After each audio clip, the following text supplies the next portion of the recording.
everybody, welcome to Punish for Protecting live broadcast tonight. I've been preparing to do this all day, and what I'm going to ask you guys to do is to be sure right now to invite your entire friends list. If you guys don't know how to do that, you can hit share. It should be on your, if you're on a phone, you could go to the little head on the bottom. There's a little arrow going to the side, headed to the right. You want to click that, and you want to literally go right down the list of names just by clicking all the way down. This is really important. It's always important because it's about our nation's children. It's about our nation's families. It's about you. This is about you. This is about me. And this is about our neighbors. And we are constantly trying to do front lines, cutting edge stuff that's going to help the problems that we see every single day that are still existing. And even though we're having success and we're having, good things happen, we're seeing babies come home, it's not enough for me. That's not enough for me. I want to see this entire system come down. I want to see Goliath taken down, head chopped off, and his army running away from us. And we can do that as America's nation's families. We can do that. We are big enough. We are definitely large enough to be able to do that with the right instruction. And so what I feel like what's been happening is that people want to do this, but they don't know how. And many times people need to know step-by-step instructions on, what can I do so we can put an end to this abuse. Now, some of you may not know because you're in your own stories, and maybe you have made different, hello, hi there, see you there. Maybe you have a circle of friends, or maybe you've joined different advocacy groups, or maybe you are taking our boot camp classes, or maybe you are hooked up with other advocates, or maybe you yourself is Frontlines, and maybe you yourself is, advocating for other people. So if you're that person that's advocating for others, then you would be more likely getting the same kind of mail that I get every day, which is outrageous amounts, literally outrageous amounts. And when I'm out and about, I'm talking to people all over the place. I've done lectures. I've talked in churches. I've spoken in various places, and I have yet to meet anyone who has not been badly affected by what's happening in our fake and fraudulent judicial system. So what I need you guys to do right now, before I even start, because I'm not going to make this long, but I am going to make this very clear. What I need you guys to do right now is to go through and invite your friends list, and then hit share and share it out to as many groups as possible so we can get the word out with what I'm about to do. I'd like to have David Jose, if somebody could get him for me, on here watching this right now. What I need right now, actually, and that's what I'm trying to do myself, is I'm trying to invite advocates to be watching this right now, so that we can help guide all of you through what I have planned. Because, see, we do tremendous amounts of paperwork. We do all kinds of stuff in the classes. We do declaratory judgments, and we do writs, and we do repudiation, and we just do all kinds of stuff. We do non-paperwork stuff that gets children home or stops CPS from taking children. But we need to literally take the axe to the root, and we need to get completely rid of this fraudulent system. I was talking to different people today in regards to criminal courts or even traffic courts, okay? And people go in that are not guilty. Okay, they're not guilty. I had a woman who literally pulled out of her own house. The cop was way down the road. She told me the story. The cop insisted she didn't have her blinker on. She actually laid it all out. She proved it, and the judge actually said, we need this to pay for our roads and this and that and the other thing, and so you are guilty automatically. And she had over a $200 fine. Then she had no choice, and she had to pay that. Is that justice? Is that fair? Is that how we want our country to be run? Now, that's minor. That's minor in comparison to the amount of children in our country that are being abused by this fraudulent judicial system. Now, some of you don't know what I mean when I say fraudulent judicial system. And some of you are shocked, and many of you fully understand that this is a tribunal. It is this is a for-profit private business that we are up against and we are fighting. And so what I want to see, what I need to see, and I need you guys to get these numbers out, okay? Because I'm not even going to talk until I see numbers hit in the fan right now. Okay, so let's get these numbers out. You don't have anything to be afraid of, because what we're about to do is going to be something that we need to do in mass numbers. So let's get these numbers going. Let's just do that first, and then I'm going to tell you what we have planned. Let's get these numbers out first. I'm going to do this myself on my own page. And and it is fake justice. It is absolutely fake, fraudulent justice. It's a fake system, and it's not just the family court, and I've told you guys before, it's not just family court, it's not just CPS, it's not just foster care, it's not just forced adoption, which is one thing. This is not, and I need you guys to spread these numbers, get these numbers out. Come on, I need people on here because I need a lot of unity in what we're about to do. This is going to be very simple. This is going to be very simple. This is something that everybody can do, everybody should do, and everybody absolutely needs to do, and we need to pull together. I'd like to see our entire nation do this, and I'd like to talk to you about getting them all. These criminals need to be arrested, and as you guys know, on January 3rd, 2 years ago, I did the first annual Global Citizens Arrest Day, and it was very successful, but that was simply a protest. Then we did it again this past year, and it made national news in different places and stuff like that. But what I want to do now is I want to have actual arrest. Now, we've seen arrest, and there's been various advocates that have actually gotten judges arrested. And I know Adolfo right now has been doing an amazing job in Contra Costa, California. Okay, so we're showing that, and now we've got John Gentry getting ready to get impeachments of judges. And this is all great. This is what I want. And this is why I'm in support of any advocates that are doing anything. It really doesn't matter what they're doing. Okay? The game over. At this point, everything is fair on the playing fields. Why? Well, because I get messages literally around the clock of children being abused by this system. Adults being abused, parents being abused, mothers, fathers, grandparents, aunts, uncles, sisters, brothers, neighbors, friends, school-age kids being abused by this system. And we should no longer, and I need all of your help right now, and I need you guys to listen carefully, because what I have is something that we can all do. We can all do, and I do really want David Jose on here. Somebody can please try to go get him for me. I see Brianna. I would like Michelle McMillan on here. I see Ed Elliott. I definitely would like to see more advocates watching this right now, because we have to pull together the front lines advocates, those of you that are the faces of what we're doing here, the family revolution. I need all of you to do this, because this is something that we can simply do. This is simple. A lot of us are doing very, very intricately detailed paperwork, and it's a fight. It's a struggle. We go back and forth to the federal courts. They try to rebut with this, and then we come back with that, and then we keep going, and then they try to skirt what we're really doing, and then we come back at them again.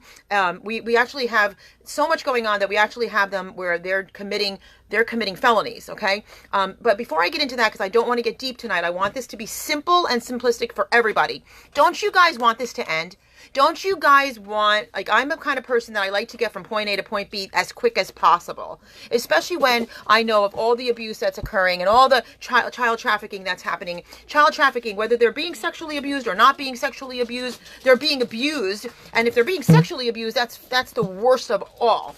Okay, but all of this is horrific, and it's disgusting, and it's terrible, and it's affecting our entire country, and it has been. And so I talked about how families are fragmented. In other words, there's areas of people that are not fully healed as a human being should be to be able to live the most successful, best life, a good life, a healthy life, and enjoying your families, because enjoying the gifts God gave you, enjoying the creativity God gave you and gave for your families. And we see in a very, very kind of clouded perspective, because so many of us are always in fright and flight. We're always fighting this.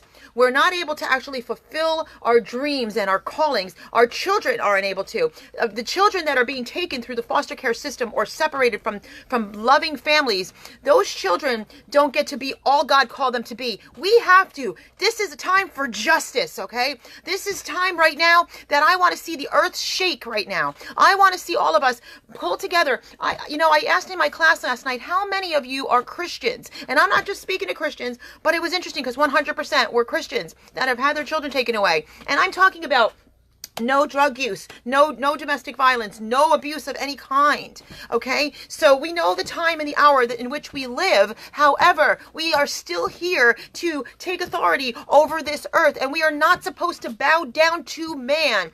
Fear of man brings a snare. I'm here to encourage you today. I do this to encourage people. I do this because I need encouragement. I do this because I'm passionate about what is happening in our country and how this has to stop and how we can stop it. Now we're doing, like you see, tremendous things are happening all over by frontline advocates that are successfully getting kids back, saving kids, intercepting so children aren't taken.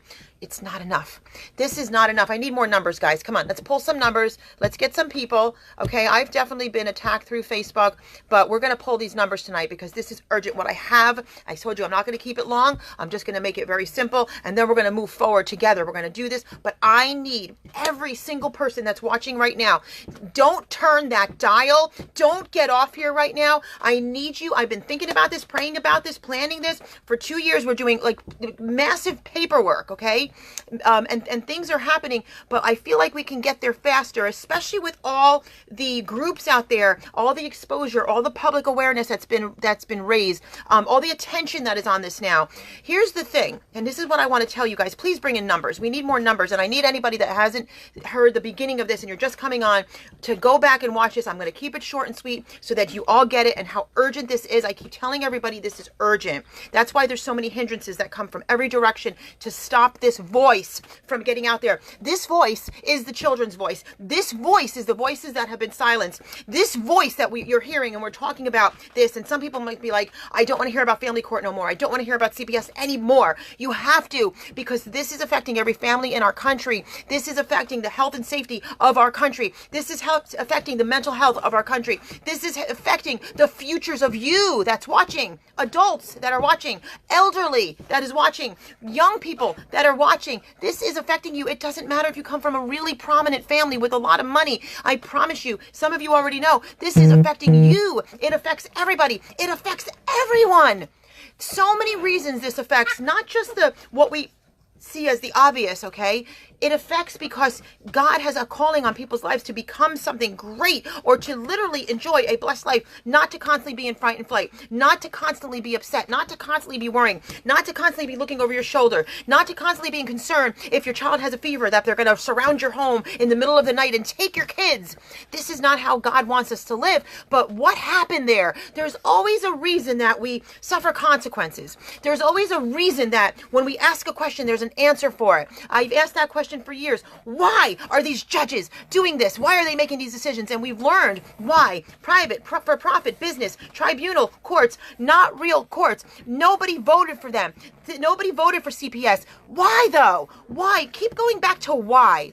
Keep going back to why. We know if you're spiritual, you know there's a real devil, there's a real God, there's a real hell, there's a real heaven. Okay, but let's look at practical things too, as well as spiritual things. Why is this happening? For money. Okay, yes, that's a reason. Why? But why else is this happening? Why are they doing all of this? Are you guys ready? Hold on to your seats, because you and I have turned our backs on God. We can't do that anymore. We have to literally line up with what He's calling us to do. And I've been I can't even explain it. It's been like I've been given this thing to say this tonight, and I've been excited about it all day to talk about how we can do this, because the numbers, we have tremendous amount of numbers. We are a force to be reckoned with.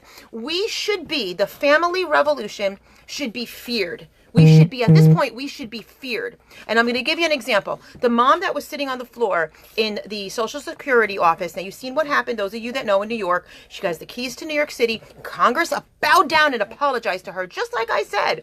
But we can all have that same thing happening, because there's good people somewhere in the midst of it, but we can all have that because we are so large, and that's been a problem, and that's why there's been so many divisions, and that's why there's been, so many. I was wondering in the beginning, like, why would somebody attack me for doing what I'm doing when this is the right thing to do? Now I realize, and I know that the reason that they attack is to shut us up and to stop us, because we're making progress. So we can make more progress now. We need to go full steam ahead right now. They should be terrified of us, and they are. But when we come together in massive numbers, they will be even more afraid of us. So when we find out a child is being taken, or we find out a child is being placed into a dangerous situation, or into a situation with a stranger, or being taken from a loving parent that loves them, as soon as we find that out, once we apply ourselves in the mix of that, if one of us can do it, 2 and 3 and 4 of us, one at a time saves kids, right? Imagine how much power we have. Like, people are like, you just make a phone call? Yeah, they're afraid of me. Why are they afraid of me? I'm nothing, I'm not some muscle-bound person. Why are they afraid of me? They're afraid of me because they know I'm going to expose them. They know that I know what I'm talking about. They know that I'm not playing when I talk to them. They don't want to be embarrassed. That's most of the reason why they listen. Now, can they do something to me? Yeah, of course. But that's not it, because you keep bringing yourself out there in the forefront. Let people know who you are, what you're doing. I let them know, like, I've got witnesses all the time.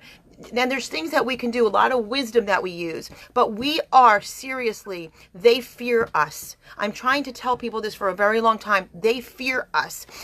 Somebody fears you when Nancy Schaefer was killed for speaking truth. Okay, they don't just kill her because they didn't kill her because they killed her because they're afraid of her. And when you start to turn the tables on and realize that they're actually afraid of us, and we come together in this powerful force that we are, and we do this together, and we pull together, this is how we will be able to take it down faster. That's the reason I do the classes, because I try to train people like everybody else is doing all this paperwork, and that's a good thing, and I'm all for it. But I don't do the paperwork and I get the kids back, okay? I mean, not that I don't do it, I do it, but I do things differently, and then I teach that. Everybody teaches what their gifts are, right? So I teach that, and then I get in there, and I do what I have to do in order to get the kids back. But it's not enough for me. This is not enough. We need to abolish this, and we need to hold them accountable. We do not have a justice system. This is phony. Like I said, the woman was pulling out of her driveway. She goes down the street. The cop's a mile away. No way he saw that she had no signal on. She even told the judge when she turned the corner, well, you know that when you turn your car steering wheel, the signal goes off, right? And there's no way by the angle. I mean, she measured it. She took pictures. She went in, and she still got a $200 fine. And the judge actually admitted it's because we have to do this because everybody got a parking on pavement. And I've seen that when I've court watched. How does the whole entire 35, 50 people, however are in that traffic court, everybody get a parking on pavement? And isn't there somebody that's overseeing this going, oh, parking on pavement, parking on pavement? Well, the whole town parked on the pavement? You mean the whole city parked on the pavement? This is nonsense. And that obviously is minor in compared to the amount of children that are being absolutely harmed beyond words. And this is our future. These are our families and our future. So how besides asking God to forgive us for getting rid of him, taking him out of the equation of everything, aside from that, what can we do? And keep inviting, keep bringing these numbers up. The more, the better. Keep inviting. I appreciate you guys doing that. And go back and listen to what I'm saying. Like, listen, because it's important, because everybody here and everybody that's about to see this can do this, and we need to do this. And all you have to do is come to my page. I'll tell you exactly how to do it, how you can all get involved. What we're going to do, and I don't know if David Jose is on yet, but what we're going to do is each of us are going to do, and you can do it in your own words. So here's your chance to be able to put in your own words. You could do one sheet of paper. Okay? And you've heard Don talk about Title 18, Section 241 and 242. 242 is to arrest all of these bad actors, which is what we need to do. We need to stop playing. I don't think we need to stop buying food or buying gas, and we did that. That was cool. That was the attention grabber. Now we need to demand that we want them held accountable for these crimes. These are crimes. That they're nothing short of crimes, and we no longer want to keep walking into these fake little courts and being told what to do and bowing down like we are some kind of slave to this nonsense. Being told we can't protect our children. CPS does not protect children that are abused. We already know that. Okay? Foster care doesn't. You guys know the stats. You've seen it all. Okay? We repeat it on practically a daily basis. And what do we do about it? We write sworn statement affidavits in your own words. You do a sworn affidavit. Is one of the simplest things that anybody can do. You don't have to be a bar member. You don't have to be an attorney, a lawyer. You don't have to have any legal background whatsoever. You do a sworn, clean hands doctrine, sworn affidavit. Okay? And when you do that, you swear yourself in with a notary. It's usually free. Okay? It's not going to cost you much. If it costs anything at all, maybe $2. Pay a notary and maybe pay a stamp, depending on how we're going to do this. Everybody does one, and you state on there the judge that did whatever. And let's go after judges only. Let's skip CPS, because we look at CPS. Look what's happening. I mean, that's imploding in on itself right now. Okay, and you saw the legislator that told them to kick them off your property. It's getting attention, and that's just going to keep going. But as far as us, it's time that we literally be completely fearless. And what we need to do is do our own affidavits and go straight for the jugular. Go for these judges specifically, because it's them that are rubber stamping. It's them that are not even signing. We're not even witnessing these signatures. We're not agreeing to the stuff that they're making us do, or you do, or anybody do. Okay. And we write these affidavits and we state in bullet form, you know, the judge did this, the judge did that, the judge did this. If you want to, you can, I have actually, Patty, I think might be on. She knows like every law in every state and every violation. So I'll have her maybe put it in comments, and you can even put that in your affidavit as well. And then once we get millions of us, I don't see why we can't do that. I know we can.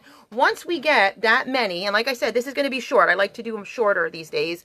So you can go back and watch it, make it simple. Once we do that, because Don Ruffney's been doing a criminal template for Title 18, Section 242, we at that point should be able to go straight to JAG and demand that these judges that we all want, because that's how everything gets changed, we all want these judges arrested, period. It's that simple. We all want these judges arrested. That's how laws get changed, because we all vote. That's how cigarette smoking in restaurants got changed. I'm just giving you some basic stuff. So there's no reason that all these complaints that we see every single day, okay, that all these families that are upset every single day should have to continue to go and be an answer to something that is a fraud on its face. It is false, it is fake, and it is endangering our entire country. And if we don't do it, you're going to have worse problems down the road. So it's something that we have to do. I'm going to go back and read. I'm sure that there's not a person watching or a person that will watch this that won't agree with me. And it's not just about what we always talk about: family court, CPS, foster care, forced adoption. It's not just about that. Criminal court, traffic court. I mean, I told you, I've watched criminal. It pisses me off, this stuff, the unfairness of it all. I've seen a couple of young black kids get $100,000 each in bail, and 25 years each for stealing a cell phone and having marijuana. And then I saw a white man who repeatedly violated protection orders, and he literally was being released from jail after just a few months, and he was a repeat offender, and he also had felony on his record. Okay? Why is that? Why is that? We should be very angry about that. That is not justice. If we're all going to be treated equal, then we all have to be treated equal. And you know who has to be treated equal? Those that are in a position of power. They have to be treated equal to us, not we bow down to them. And as they commit these crimes, because I've told you this before, New York State Penal Code 26010, look it up, and every state has it. And it's a penal code, but still, every state has it. And if you violate it, you get arrested for it. A misdemeanor and or a felony, depending on whatever you've done. And if you knowingly harm a child, if you knowingly place a child, if you or I place a child in harm's way, if we do that, we are at risk of being arrested, okay? Why is it that a judge can knowingly ignore evidence and place children at risk all the time? Why are they getting away with it? So how do we answer to that when they don't answer to our laws? How do we answer to our laws? How do we communicate inside these courts when they don't allow us to speak? When people don't have the money and they get a public pretender, that public pretender never learns their case till the day they're walking into that courtroom. I see it all the time. How do you communicate in a court that you can't communicate? How long do your children dangle before you? How long do families stay in limbo? How long do children stay in positions where they're in danger? They're emotionally in danger, spiritually in danger, physically in danger, and sexually in danger. Okay, all over our country, and we gotta wait. We gotta go through a waiting period. Our families have to go through all kinds of hoops, all kinds of nonsense. And I'm gonna tell you something. When it comes to CPS, the more you allow them to do, the more they will. The faster you put your foot down with CPS, the quicker they will bow down to you. CPS to me is easy. Family court, that's another story, but they're getting easier, and they do turn around. I do have some judges that are absolutely nuts. York, Pennsylvania, absolutely nuts. And then I have others that don't want to be exposed and are being held somewhat accountable, because there are some appeals that have overturned. Okay, they're slim, but they have happened. And some judges are having repeated appeals overturned because they're making decisions. And enough people are finally saying, no, this is wrong. No, this is wrong. I'm not going to allow this any longer. You can't believe most attorneys. You can't believe them because they're there to work for the system. That's why you have to fire them and learn for yourself to defend yourself, because nobody knows your case more than you. And I look at it this way. If your family is already at risk and in danger, and a lot of us spend money on attorneys and this and that because you're scared. But if you think about it this way, if your family's already at risk and in danger, right?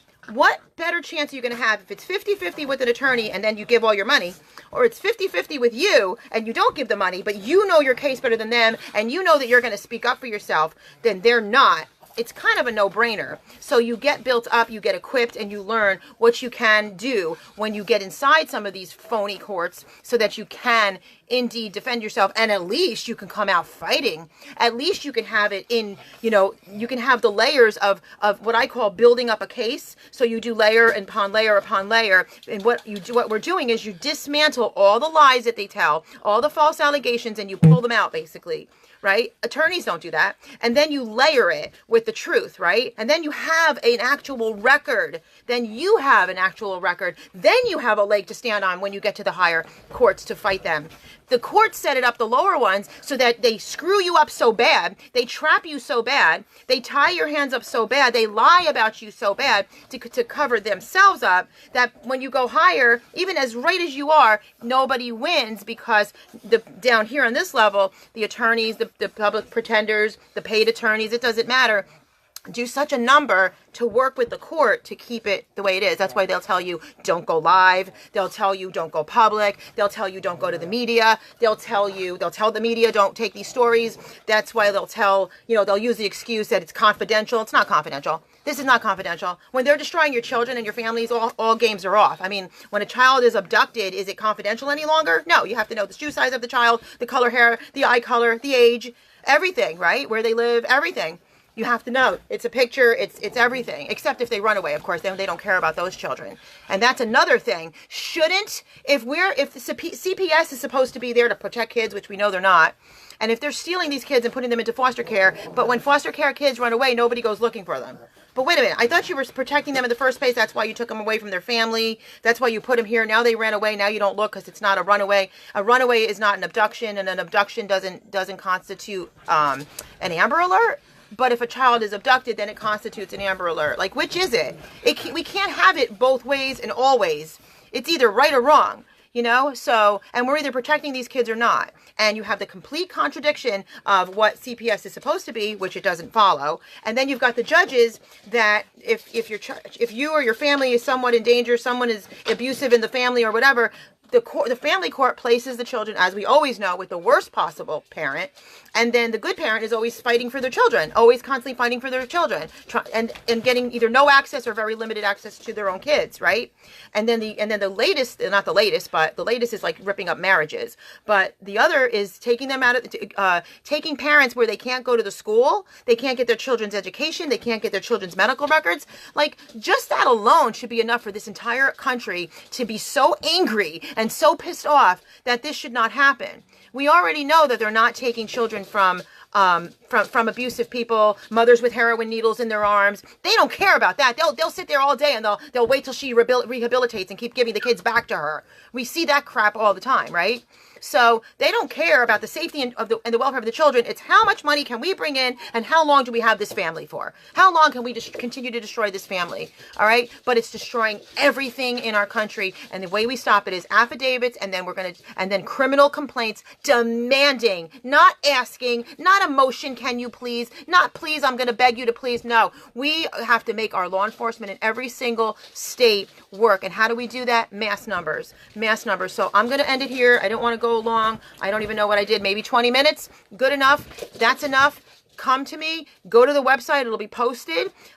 Come to me on inbox. I'm going to pull people together that already are willing to do this. We're going to do sworn affidavits of your cases. Put the violations. Get it signed. When you put your hand up and you speak the truth, do that. We're going to use these. And then when we use these, we're going to demand arrest. That's it. Two steps. Two steps. You ever hear there's going to be two hits, me hitting you and you hitting the floor? Well, it's going to be us hitting and then them hitting the floor. Enough of this nonsense. Enough of trying to spin our tails. Enough of trying everything and anything. It's time that America rises up and we say enough of this. I don't want to do this not next year, okay? I don't want to do this in 2020. I don't want to do this anymore. I want to live my life and enjoy my life, and I want to see all of you live your life, get your kids healed so they can have a future and their kids can have a future. Let's leave this country better than we've had it left for us, okay? We have to do it. We have to. I don't care who you are. And no matter what is violating you, no matter what, whether it be pushed vaccines, okay, do the research, okay? If you haven't, you need to do it. No matter what it is, your child has a fever and they ripped your child out of the house for a fever, nonsense, whatever you've been violated for, put it in a sworn affidavit and send it, and I'll tell you guys how to send it, and we're going to put it in one file. I think that's probably how we're going to do it, and maybe mass send it, or we'll have you guys send it. We'll get to that part. I will do more lives about it, but get your affidavits going. Let me know that you're doing it. More in the classes, but simple. I want it simple, to the point. Go for the jugular, and let's get the highest judge, okay, and the highest military judge, and whatever else, anything else. I've had other people give me some advice of what we should do, and that's what we're going to do. We need to do it, mass army of people, like Global Citizens Arrest Day, America National Citizens Arrest Day. We're not waiting. I'm sorry, till January. We're not waiting till January. My dogs are playing. We're not. I want to do this quickly and swiftly. I want that rock to hit the giant right here, knock him on his ass, chop his head off, and let their army run from us. Because we really are very, very, very, very to be feared. I really believe we are, if we just pull together. So I thank everybody for watching, and have a good night.